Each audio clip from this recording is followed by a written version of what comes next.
I had the opportunity to interview 3 generations of wood-firing potters in Shigaraki, one of the 6 old kiln traditions that have been in similarly pursued methods for over 1,000 years.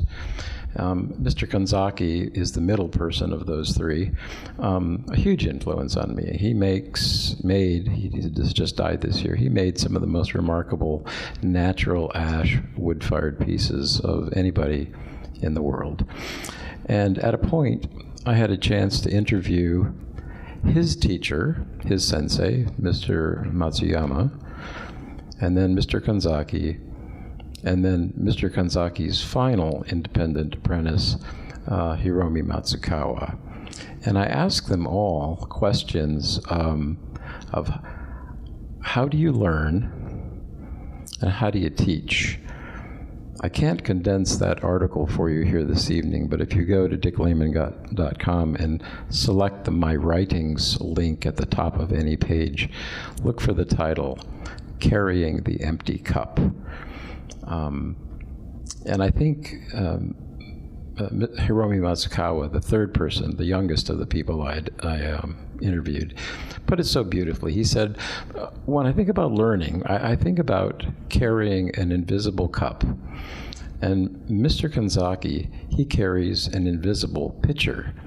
And every day, he checks the level of what's in my cup. And if there's more room, he pours more in. So with one apprentice, he pours more, and another apprentice, he pours less. Mr. Kanzaki also recognizes if we apprentices take our cups other places and have them filled by other people, then there's no room for them to be filled again. And I just thought that was a beautiful kind of a story. The ending of that article, it's jumping ahead. I'm sorry. I hope you'll have a chance to read it. But they all reflected on what it meant to be a sensei and to learn from a sensei.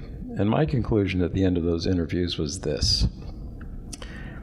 I'm concluding that perhaps the real meaning of sensei, of master, is that one continues to carry an empty cup, waiting, expecting it to be filled, not by any single person or influence or single experience, but by and through one's increasing abilities to apprehend, receive, recognize, express, and embrace beauty.